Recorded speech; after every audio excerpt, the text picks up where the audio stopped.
Guys, are you ready for the ultimate showdown this weekend at UFC 298? Join me in the action by leaving your picks for the fights in the comments below. I have teamed up with DraftKings Sportsbook, and right now, new customers get a no-sweat bet. You can get a bonus bet back in the amount of your original bet if your pick doesn't hit. Minimum deposit $5. Sign up using my promo code Sonnen. And DraftKings has something for existing customers as well. All customers get SGP insurance every day. Get a bonus bet back if one leg of your SGP bet loses. Minimum number of legs required and max bet vary. And if sports betting is not yet available in your state, do not worry. You can still join in on all the fun with DraftKings Daily Fantasy. New customers, use my promo code Sonnen and you get a no sweat bet. So click on the link below and download the DraftKings Sportsbook app right now. Only at DraftKings Sportsbook.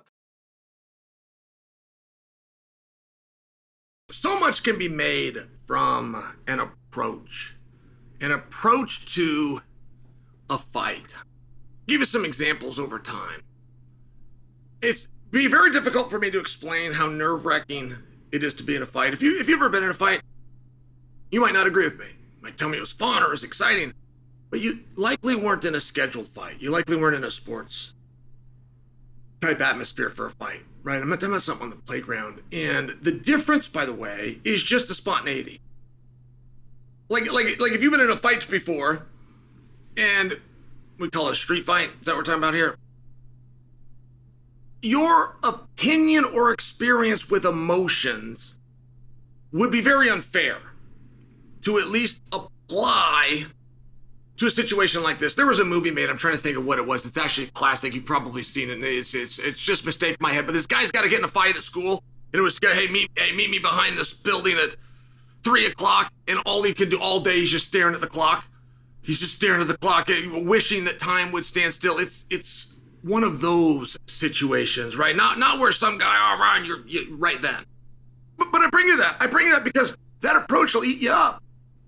That approach is largely the difference from a street tough, from a local tough guy, to an athletic fighter.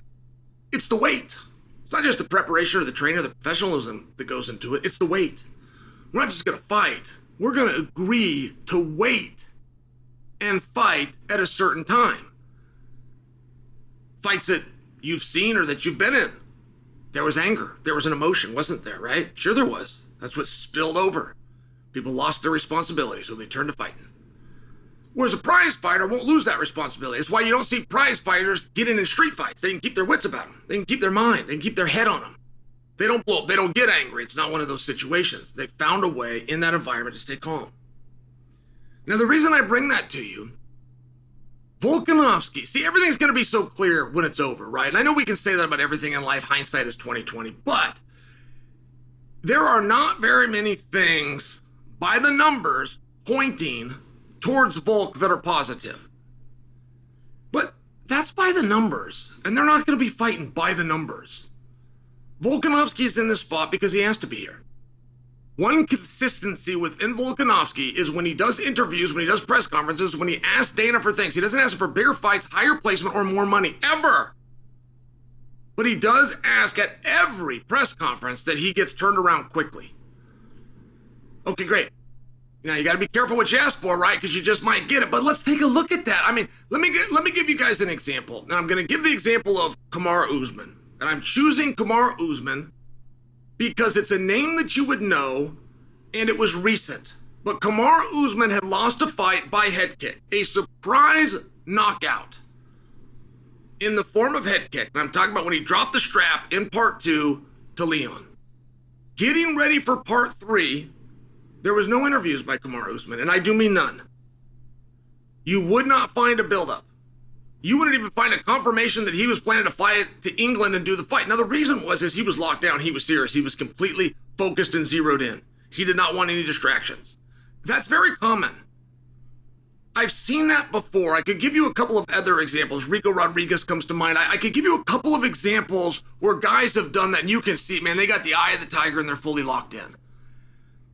I bring that because what a great juxtaposition.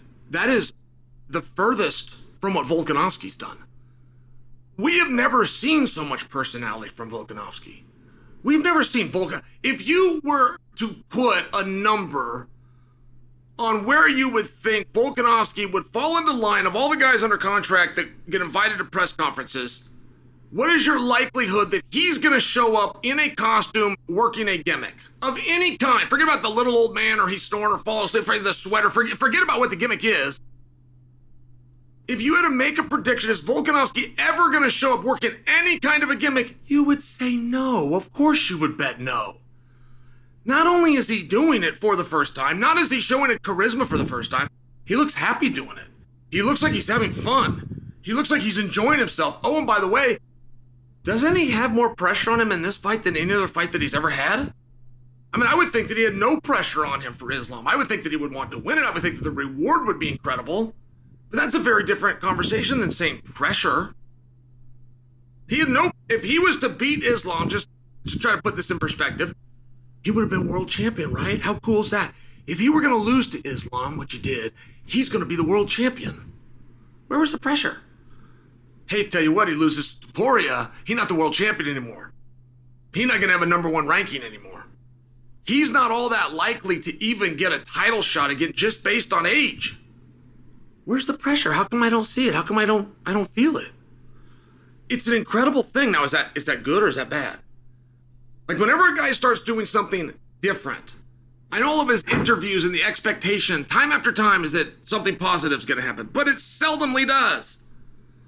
Boxers are huge into this. They lose a fight, they fire their whole camp, they go get these new trainers, but then all the media supports them. Oh, this is going to be great, and it's a new him, and oh, we're really working on his jab and his feints, and working on his 1-2. I mean, you hear all of the interviews, and it's all moonlight canoes, and he goes out and fights. He looks terrible. Guy tries to show him new stuff. He works on the new stuff. He doesn't have experience in it, so he sucks at the new stuff. But in the meanwhile, he forgot to sharpen up his real tools, which is the old stuff. It happens time and time again. A guy does something different, he gets something different. Volkanovski's doing something different, except he appears to be enjoying himself. He appears to be happy. Volkanovski was actually caught on camera. He didn't know this was going to be heard by the world. He was caught on camera thanking and commending Ilia Topuria for the way Topuria has done media and built this fight. And it was sincere if you heard him say it. He wasn't angry. It wasn't under his skin. He was grateful. But sincere, not where you pretended. It was an incredible moment. And very different. Again, I'm going to stand by the example of Kamaru Usman. Head kick for head kick, title for title, match for match. Get put in there, all the pressure, everybody looking at you.